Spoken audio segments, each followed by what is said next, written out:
Welcome to Faith Channel, nurturing, learning, and hearing.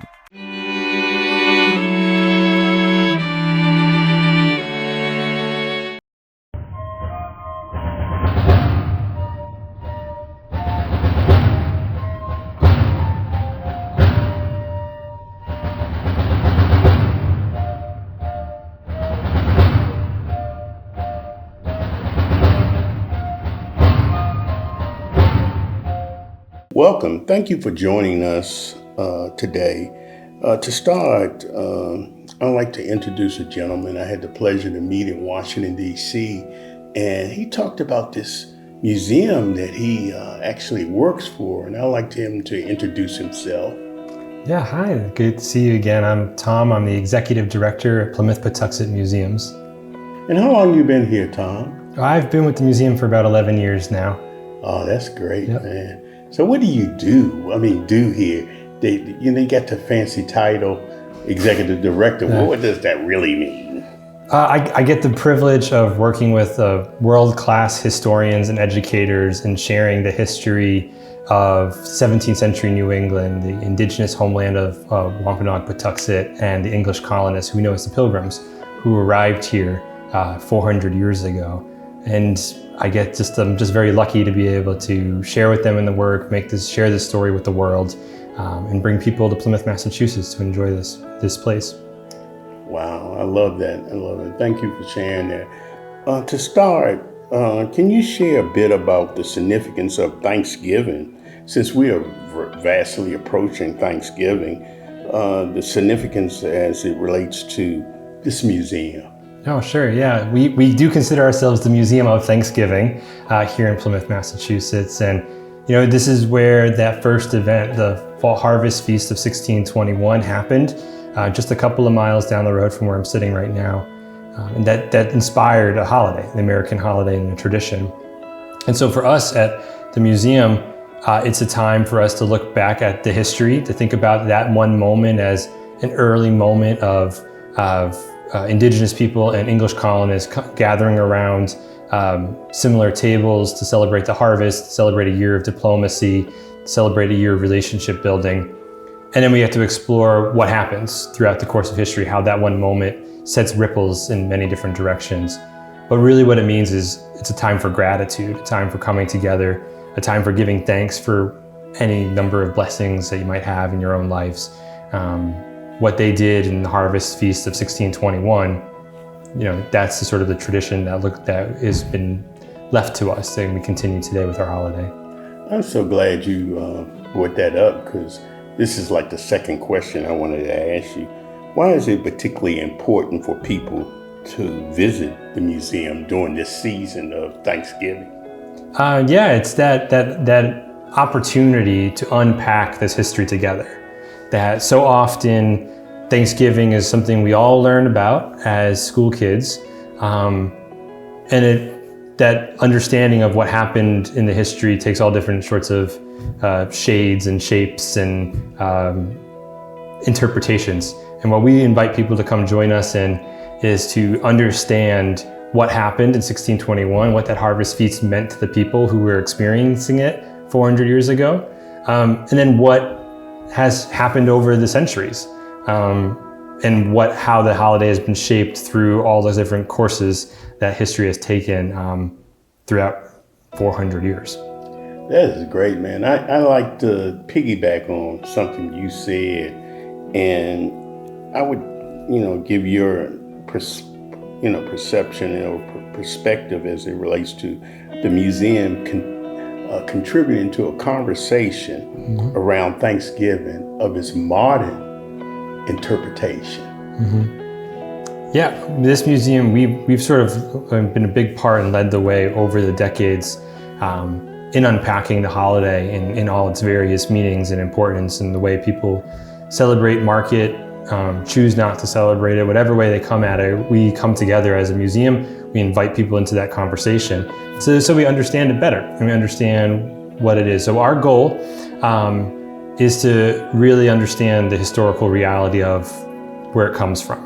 And so understanding what was happening in 1621, what happened in the year previously since the Pilgrims had arrived in this region, all the world views involved and the people of the time period, we understand better what that event meant in that day.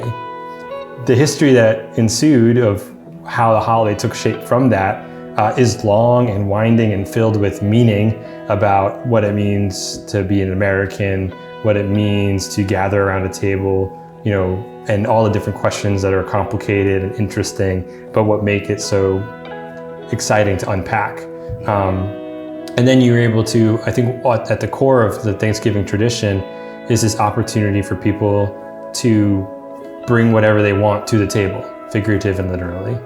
And it's an opportunity for people to pack whatever meaning they want really into it. And that's, in my view, that's why it is the most American of holidays, is because it's a combination of so many different backgrounds and perspectives and interests, but all that it comes back to really is at the core a moment to give gratitude, to express gratitude to those next to you, to those, to any higher power, whatever it might be that you want to share in that thanks with.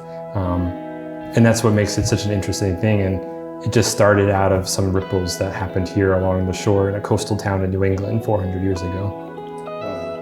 You give such a wonderful perspective as it relates to the museum, Thanksgiving, and the pilgrimage of people coming here to America. And, I wanted to sort of end with this question to you. And you sort of covered some of this, but I want to go a little deeper for you to unpack it. What message would you like to share with families who are considering to visit this museum during the holiday season? What message would you give them? I think that, coming to this sort of place where these historical events happened connects us with the past in really powerful ways.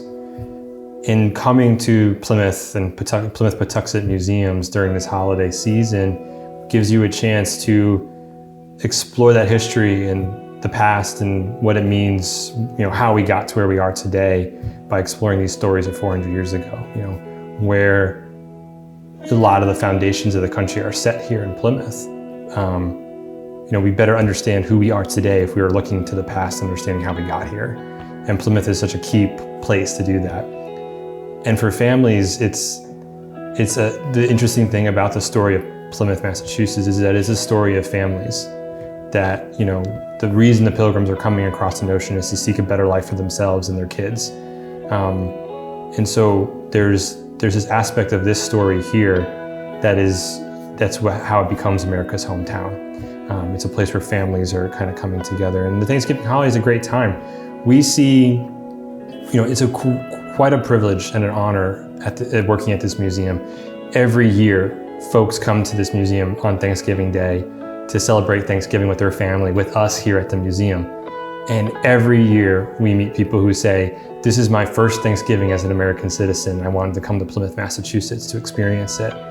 Or they'll say, this is a special, bucket list type thing. Our family's been waiting for a moment to come to Plymouth, bring the whole family and have Thanksgiving dinner with you all here at the museum. And it's an incredible, honor to be in this place where people want to come to do that. And we welcome everybody to our table to explore the history together. Tom, I just want to thank you for taking the time out and allowing us to interview you. And what's coming to mind for me is that, there's a lesson that this world can experience, especially in this day and time when it's such divisiveness that's going on, that you guys are a learning curve for a lot of people as it relates to coming together in spite of differences and finding commonality and sitting around the table and having a conversation, being what we say a community of families. Because we're all different, but yet and still we have some serious similarities as it relates to, because we want good things to happen for our families, we want good things to happen for our communities, but yet and still, sometimes that doesn't happen that way in this society. So what's your thoughts? And I'm going to close with that somewhat, but I would love to hear your perspective. No, I love the way you phrased that. I mean, so we're a living history museum, Plymouth Patuxent Museum. So we don't have traditional necessarily that people might think of when they go to a museum of text panels on a wall and objects in cases. I mean, we have some of that, but what we are is living history. We have 4 immersive sites that are 3-dimensional, and you enter and you walk through. And when you do that, you talk to our educators. You can have conversations with them, whether that's around a fire in a traditional Wampanoag house called a Witu, or if that's aboard, the decks of Mayflower 2. Or talking with somebody who's portraying a person who lived in Plymouth Colony in 1627 down the English village. Our style of learning and engaging with people is just like you phrased it. It's around conversation, and it's around us unpacking these things together. People are encouraged to ask us questions and explore the history. And when we do that, we find that when people come together to have conversation and talk face to face, more times than not, you can better understand the past. It's not left to you to read and interpret on your own. We're in this together. We're trying to figure this all out together. And if we do that and we approach that to every day and to all types of history, we'll come away with a better understanding of who we are as a country, how we've gotten here, and where we want to go from here. But it's through that talking, face-to-face interaction, that I think you can really have a connection with the past that's meaningful. Thank you, Tom. I just want to encourage our audience and our listeners to visit the museum here in Plymouth, Massachusetts.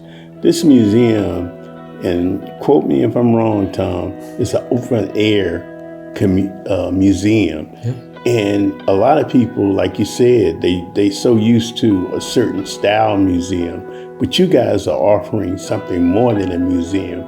You're offering an experience. Yes. Yeah.